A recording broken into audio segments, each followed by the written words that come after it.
Well, the weekend is coming to a close, but that doesn't mean we end there.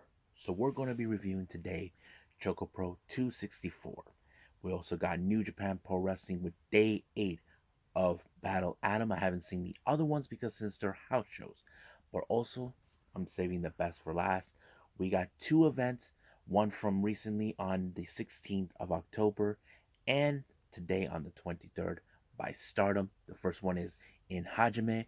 Really interesting matches, but of course we have day 1 of the Goddess Tag League commencement. So we're going to see how it progressed, who won the first matches. But you probably can guess everything else. But also, we got some news updates that we definitely got to be talking about what's been going on in the world of pro wrestling. So, let's get ready for another episode of the Leader Wrestle Zone.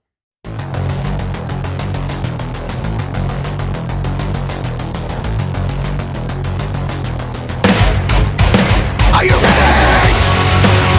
Get up, get up! Get up, get up!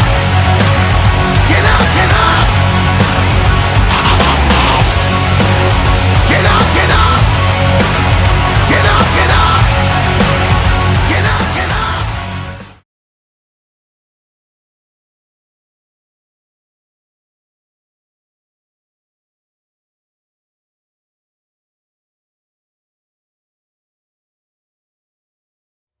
Welcome everybody to the Leaded Wrestle Zone, all things that is pro wrestling with AEW, NXT, New Japan Pro Wrestling, Impact Wrestling, the National Wrestling Alliance, various promotions, wrestlers, matches, and championships.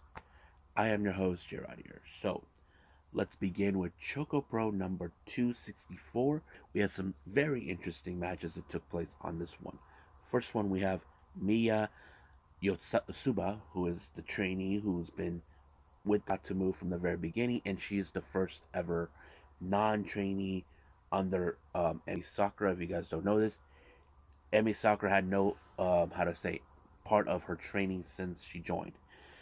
Her her opponent is none other than the veteran Cherry. Now, if you guys know Cherry very well, she is a very good judo expert. She has that mentality that could use in her arsenal. Not to mention, she knows how to put someone in a submission.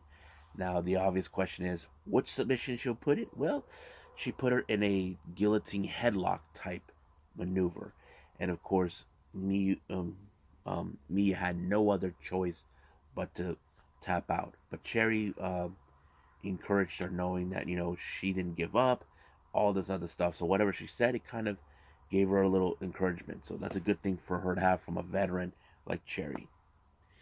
Now, our next match, we have team action. We got Tokiko Kirihara teaming up with the guy from Heat Up, from the promotion Heat Up, and also had played referee on several occasions with Choco Pro. Tamura, and they face off against Sayaka Obihiro and Balinaki. Now, this was a very close match from what I can see. Now, some of you would say, okay, Balinaki has this in his back since he's the champion. I would normally agree, but watching this match, you would have thought in your right consciousness Balinaki had this, but no, it wasn't that.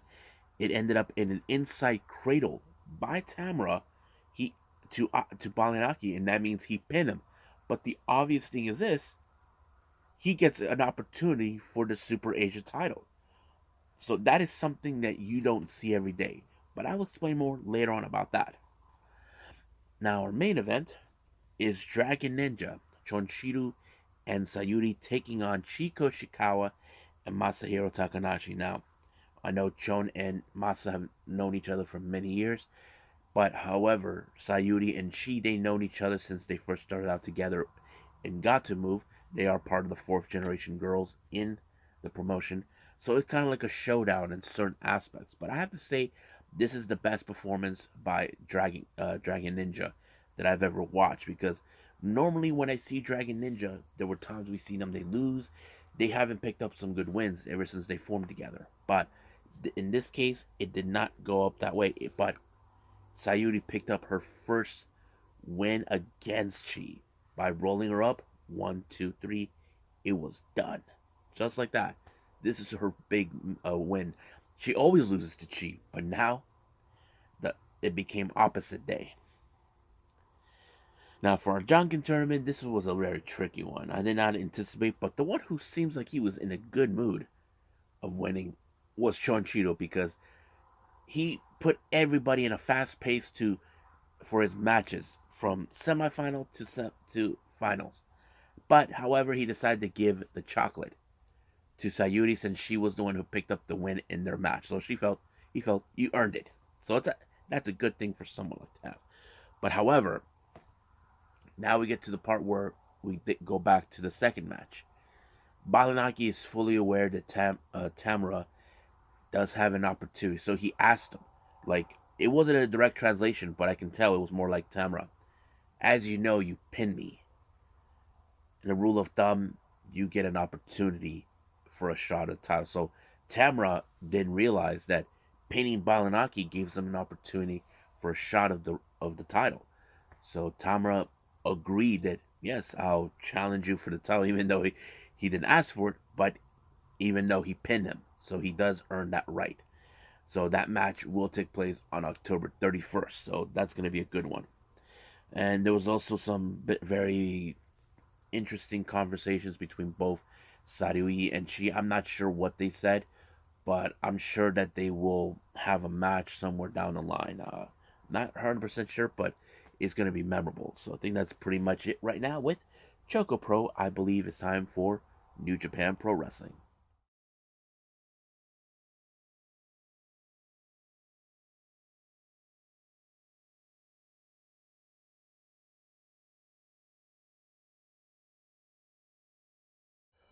Okay, New Japan Pro Wrestling, Battle Atom.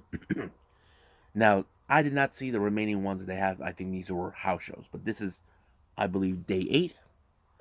We have our opening match, Kosef Fajita, the Young Lion, taking on Doiki. Now, you probably could guess this match will fall into favor with Doiki because if you guys follow New Japan a lot, then you know that the Young Lions normally lose, but to the veterans. However, when it comes to Young Lion versus Young Lion, that's a very interesting dynamic to watch. But in this case, it was Doiki with how Gino Gambino would say, "It's a Doki Choki." Yep, he won in that fashion. I could say it was a very impressive finisher, but it wasn't like a big win that we could say. I'd say he did pick up a good win, but not the bigger one he deserves to have. But we know he can pick that up one way or the other. Now, next match, we have Young Lion Yuto Nakashima teaming up with Alex Zane. They take on members of the Suzuki-gun consistently with Yoshinobu Kanemaru and Zack Sabre Jr. Now, you probably can guess this match will fall into a favor of Suzuki-gun due to the fact the weakest link in the opposite team is Nakashima since he's a young lion. He actually fell to the figure 4 leg lock by Kanemaru and he had no other choice but the tap.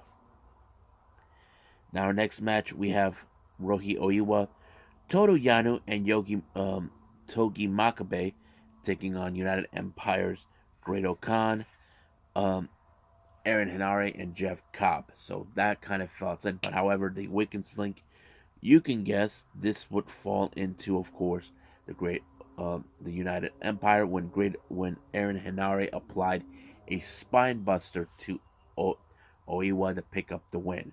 But of course, Great Khan has his issues towards Yano for all the crap he put him through, which is funny.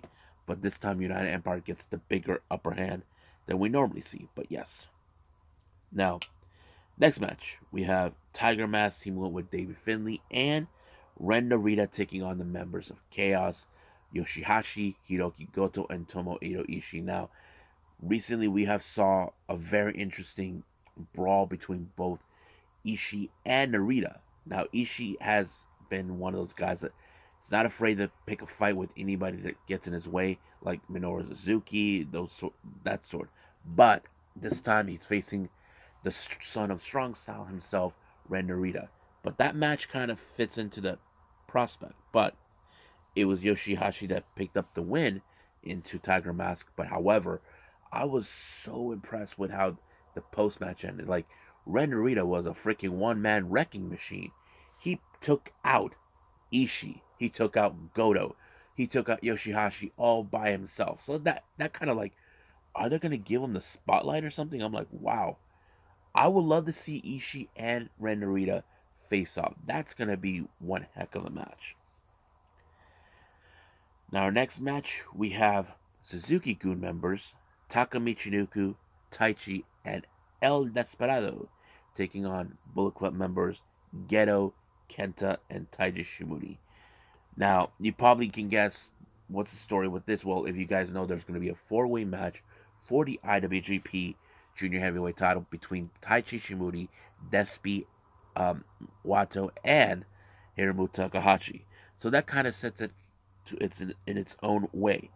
But in this case, the match ended with Taichi pinning Geto when he did the La Festo, that kick that he does, giving Suzuki-gun the win. However, this thing between Despi and Ishimori is not done. But that does not continue because our next match, we have Master Wato teaming up with uh, Tomoaki Hamna versus LIJ's Hiromu Takahashi and Sanada. Now, I did say Wato and Hiromu will be involved in that four-way match, but in that particular match, it ended with, of course, with Sanada applying the skull end to Hamna and giving him, forcing the tap out. But the real thing is this: should Wato be worried knowing that there's some good wrestlers involved for the four-way? Well, we'll see, because we know he pinned Ishimori for an opportunity to challenge for that title. So we'll see what happens then. Now our next match, the saga continues with LIJ and the United Empire. LIJ members Titan, Bushi, and Naito take on the members of the United Empire, Getting Gray, and of course our current IWGP Junior Heavyweight Tag Team Champions, Francesco Akira and TJP. Now you probably would say United Empire are really bad in the bit pickle because, as you know, when it comes to members, certainly with Akira and TJP, they keep losing all the time to LIJ ever since Titan first joined. And those are a great moment where Naito was having a bit of fun with Getting Gray, because he's an idiot. And but however, it was Getting Gray once again who fell victim with the El Immortal by Titan, but Bushi was the one who picked up the win. But this is a direct message now to Francesco Cara and TJP. Does LIJ members Bushi and Titan have their number? That is an excellent question. They should be worried right now, but they claim they're confident enough they will remain as champions. Now, as for our main event, it's the Never Openweight six-man tag team titles between the challengers Ryusuke Taguchi, Hikuleo, Hiroshi Tanahashi to take on the House of Torture, Sho, Yujiro Takahashi, and Evil. And we cannot forget that sibling little weasel, Dick Togo, being at the corner. Now, when Dick Togo's there, he's going to make sure the match falls into favor for the House of Torture. That's always been the case. But however, they took out the advantage on Hikuleo when Yujiro low blowed him. But Taiji Shimori did everything in it. I mean, no, Taniguchi did Taguchi did everything in his power to stay on task, but it was the shock arrow that finished him off by Sho. But as for House of Torture, they're saying that they are the law of the ring because they are the masters of the Never Openweight six-man tag team titles. But sooner or later, they will lose those titles against a team that is more formidable than them. So we'll just wait and see when that day comes. So I think that's pretty much it. So let's move on with Stardom.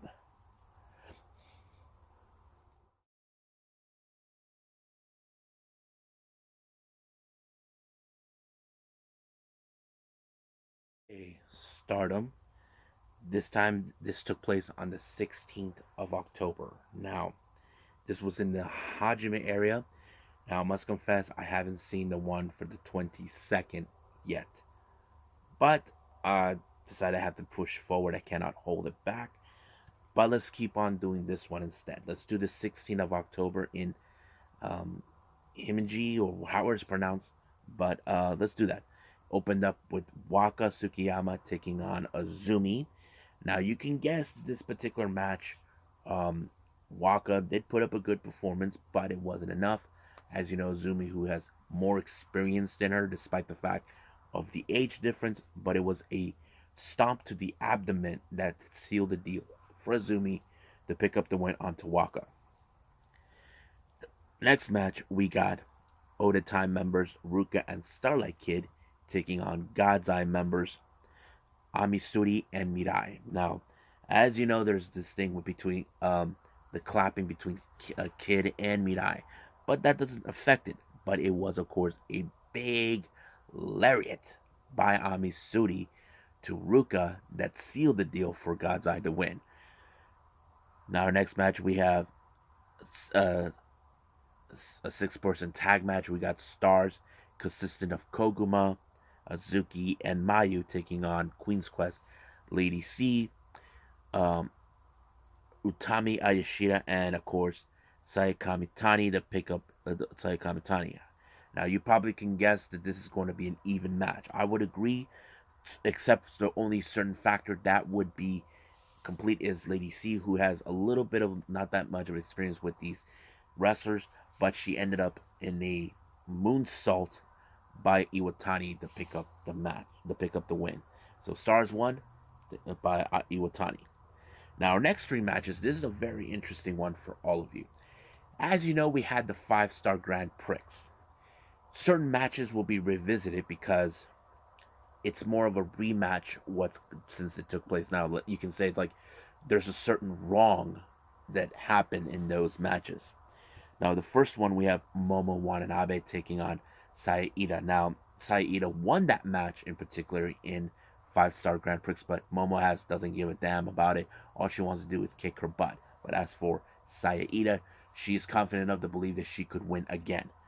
But not in this case, because you probably would guess that this is more a revenge match for Momo, more of another victim to fall for by Momo. But it was with the Hito Nashi driver that sealed the deal for her to pick up the win. So basically, she got her rematch. Basically, her wrong that took place at the 5-star Grand Prix. Now the next one is another one that you probably would be surprised. Momo Kogo's big win was against Micah from DDM. Now you can guess that Micah felt like she underestimated Momo Kogo because Momo Kogo is the weakest link in Stars, but we know she is capable of what she can do in the ring. But this time it did not end in that fashion. You probably could guess Momo would try to pull up her high speed skills into the test, but not in this case. It was of course the Eka Otoshi by Micah that picked up the win. So you can guess that Micah got satisfied for this match. Now, our final one for the 5-star rematch. Oh my god, this one made me laugh the entire time. It's Saki Kashima versus Sudi. Now, let's recap about this one. Before the start of the 5-star Grand Prix, Saki Kashima was asking Stardom officials to switch her to another block. However, they couldn't do that because it was already a done deal. The only reason she asked for this was because she was afraid of Sudi. Now Sudi's like, "What are you talking about?" So she started making fun of her, knowing that that she is so big. She was being how do I say, over dramatic that Sudi's gonna kill her. And then of course she did ask her that her match that she wants her to walk away so she can win with a count out. But no, it did not.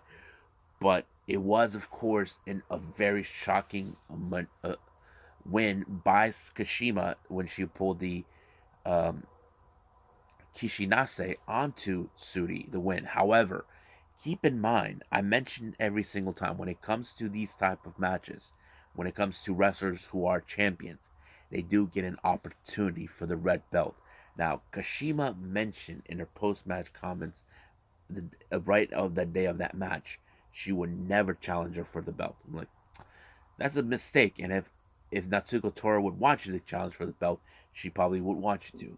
However, this is a rematch match. However, Kid and Ruka were dragging her into the ring. She's like, nope, nope, I'm not going in the ring. So she's like afraid. They even try to make sure she doesn't leave, but she was like crawling around the side of her of the corner pad. It's so funny. Like nope, even she covered her ears when she hears Sudi's theme. It's like no, no, no. It's just so funny. And then the ref's like, "Come on, Kashima, you got a match to go." She even tried. He even tried to get the fans to get her right behind. Come on, you can do this, but it did not work. Not to mention, she even kicked her in the back. It's like she didn't even flinch. So it basically was like that. But you can guess, yes, Sudi got her revenge for that match. But however, she did ask her if she's willing to put the title on the line for her. But Kashima said no. That kind of goes. But I think Sudi's like, what? Like you're throwing away a golden opportunity away? Like I don't know if Sudi feels like what's wrong with you. So yeah, but it was a good one. I think this is one of my favorite 5-star rematch. One of my favorite ones. Now our main event, a very interesting one. We have DDM, Mai Sakurai and Himeka and Julia taking on Cosmic Angels, Mina Shirakawa, Natsupoi, and Tam Nakano. Now, this is the first time that Natsupoi hasn't seen Himeka since that fateful day on July 9th. To recap, if you guys remember completely, Natsupoi super kicked Julia in the face during the 10-person elimination tag match. Himeka was the one who's been hurt by Natsupoi by her betrayal. Now Natsupoi knows for a fact that she has to confront her, but deep down she is scared, but she cannot let that fear take control of her. So that was always been the case in that. I think this is more like, okay, we want to get our hands on Natsupoi for her betrayal. That's always been that. But however, that didn't happen that way. You probably would assume DDM had that. But however, Mina Shirakawa, as you know, has been gaining the momentum ever since then. Because as you know, November 3rd is the special day for her. Will she'll be challenging for the white belt against Sayakami Tani.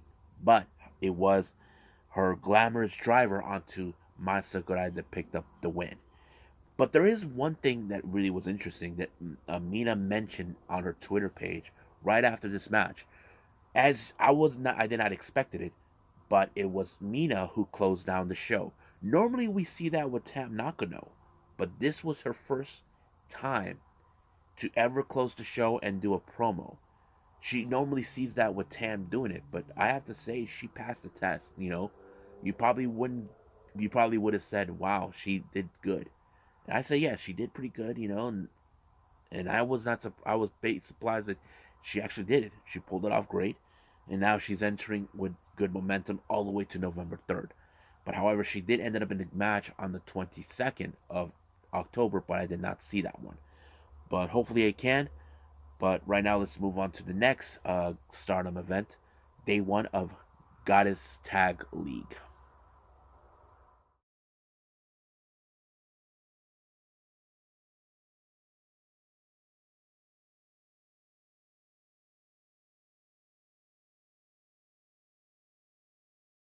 Okay, day one of Stardom's Goddess Tag League. So, certain teams will not have their matches on this particular day due to the fact that some of them were involved in other things. For example, we have for our co-main event the IWGP Women's Championship Tournament semifinals, and I'll get to that.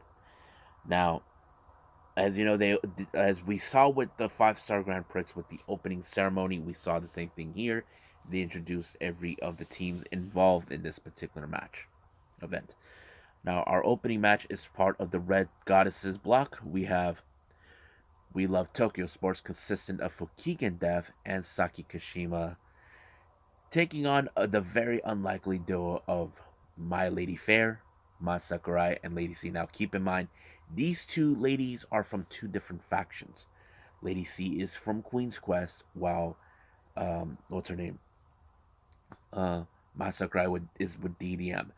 Now, these two cannot get along. Lady C still has her issues towards Mai Sakurai, but there was a misfired by Masakurai. You probably can guess this probably looks like an accident, but given their history, it did not. But it did allow for Fukigen to do the O'Connor roll onto Lady C to pick up the win. So We Love Tokyo Sports gets 2 points, while My Fair Lady zip. Now we go to the two matches in the Blue Goddesses block. First one we have a Wild Venus, consistent of Saki and Mina Shirakawa. They take on BMI 2000 members of Odatai with Ruka and Natsuko Tora. But however, this whole thing went completely violent. Natsuko Tora and Ruka attacked Saki and Mina right in the back, choking them with the pipe, beating the crap out of them. But I have to say that Mina did use her methodical ways as taking out the knee of Natsuko Tora. But however, this match ended in a disqualification due to the fact the referee counted 5 counts when they had the lead pipe right in the neck of Mina. But of course, Natsuko Tora refused to let go. But it gave, of course, Mina and Saki 2 points they need. Even though people can say it's a win, but that's how it is. As for BMI 2000, zip. Now, our next match, we have Wingori, consistent of star members Hanan and Saida, taking on Queen's Quest members O2 Line, consistent of Miyu, Amasaki, and Azumi. Now, I'm kind of curious about this match between both Amasaki and Azumi. Now, keep in mind, Amasaki is one of the most recent addition in Queen's Quest, so I kind of was always curious how would they work together. I said Miyu did a pretty good job, but however, don't count out the veteran like Azumi, who's been with Stardom at the age of 9. Basically, she picked up the win on Ida with the Azumi Asushi. 1, 2, 3. They get 2 points, while Wingori zip.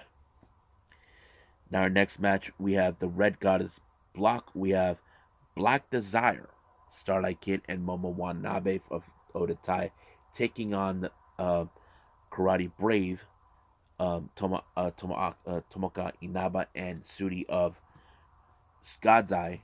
I have to say this is a pretty good match because, as you can tell, you know for a fact, if you guys remember last time, Tomoka Inaba kicked Kid right in the freaking chest due to the fact that the last time it happened on New Blood 4. And of course, Tomoka Inaba tried to get her hands on Starlight Kid again, but it failed. So this is more of a never-ending battle between these two. But it ended with a time limit draw with 15 minutes. So nobody won this match. However, they both get a 1 point each. Now, I don't know how this will look, but yes. Now, our next match is we got Himeji, consistent of Himeka and Maika of DDM, taking on the New Eras, Mirai and Amisuri of God's Eye. Now, keep in mind, I know for a fact that Himeka and Maika will love to get their hands on Mirai due to the fact that she decided to abandon DDM months ago. But this time it was, of course, the Michinoku driver that sealed the deal for Maika to win the match. So they get 2 points, while the New Eras get zip.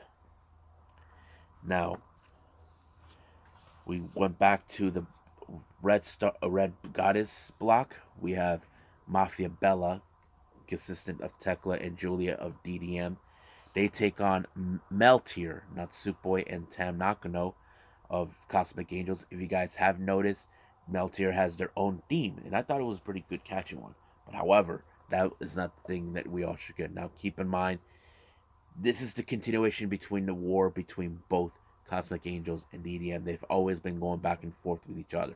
However, Tecla hasn't forgotten the betrayal of Natsupoi. So this is more of they're getting their hands on it. So, but you can tell that this is more than just winning the match. This is more about revenge on Natsupoi, but at the same time, the never-ending battle between Julia and Tam Nakano, because they had a classic match recently at the finals of the 5-star Grand Prix. I know people say that match stole the show, and I happen to agree. So that But however, it was a submission by Julia that gave onto Natsupoi that actually gave Mafia Bella the win. But you can tell that this match doesn't just mean, oh, they won 2 points. They got what they wanted, revenge on Natsupoi. But however, will Mafia Bella be the one team that could win the entire thing? I don't know. We're too early to tell. But Tecla looks more like she's back for revenge because if you guys notice, she has been out for quite some time. And we know there were times we have been seeing her that she was going to come back, but no, it looks like the medical doctor said that she's not ready. But yeah, but now she seems like she's back to make up for what she's lost since what, June or August? No, May, somewhere around there. Yeah, but yes. So yeah, so Mafia Bella gets 2 points, Meltier 0. Now our last match for the tag league, we have for the Blue Goddess, we have 7 Up consistent of you and Nanek Takahashi of Neo Stardom Army taking on the last year's winners of the tag league and former tag champions FWC, Azuki and Kokuma. This is one of those good matches you definitely would like to watch.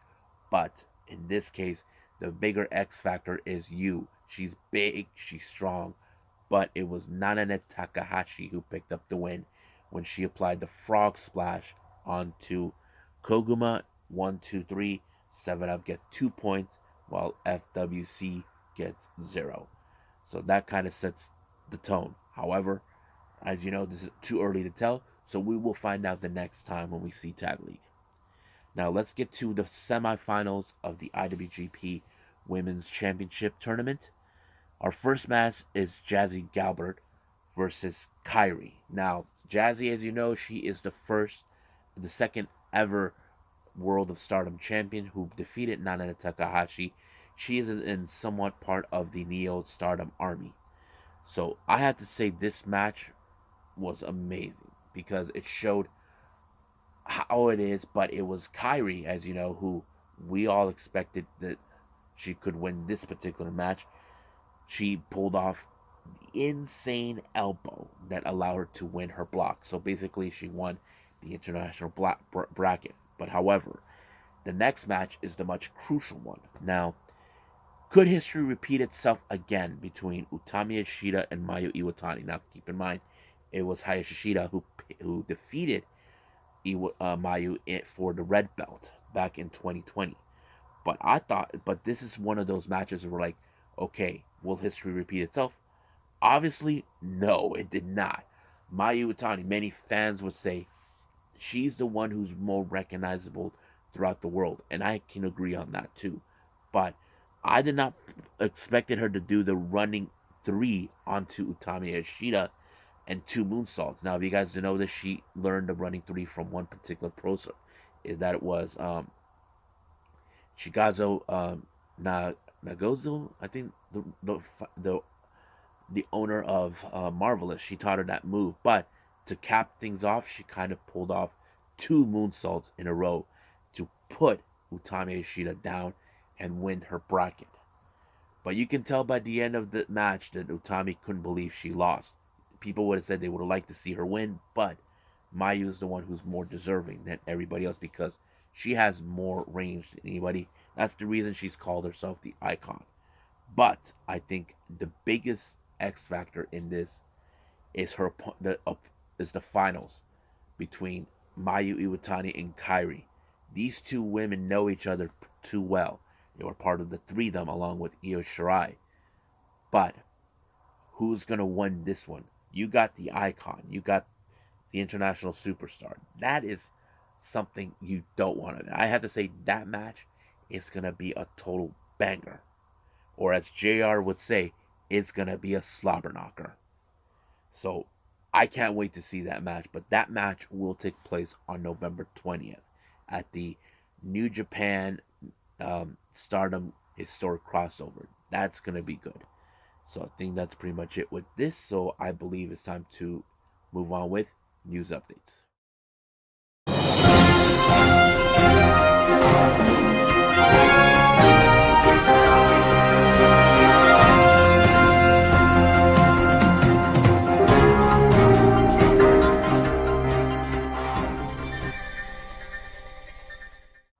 Okay, welcome to news updates.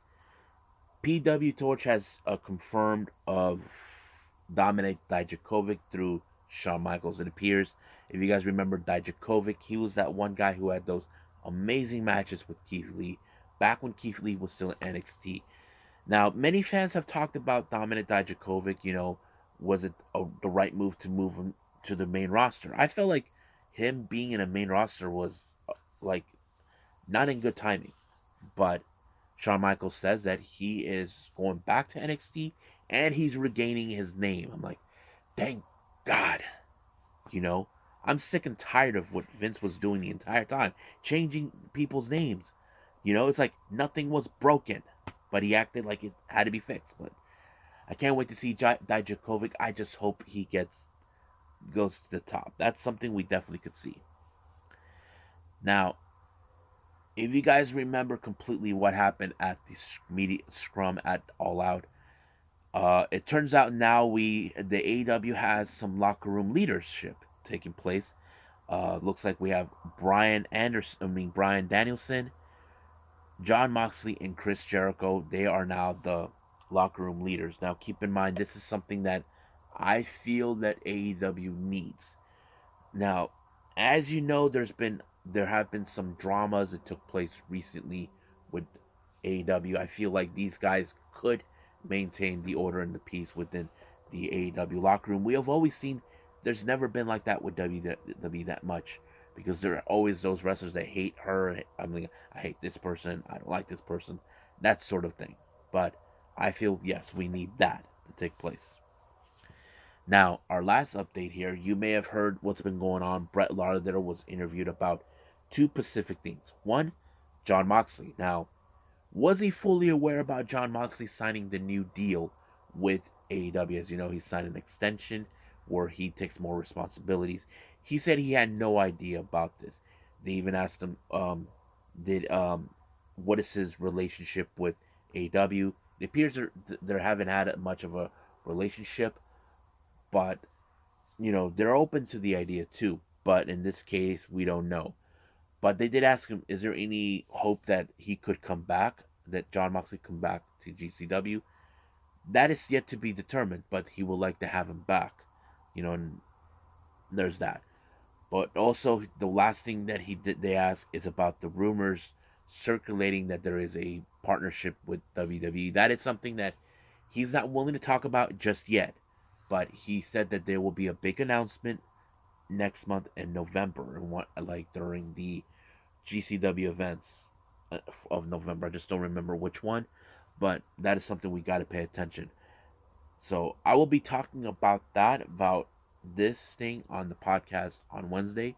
So if you guys don't have me on the podcast, look for me on DWZ podcast with J Rod, and you'll see that. So I think that's pretty much it right now with our news updates. So let's call it a day.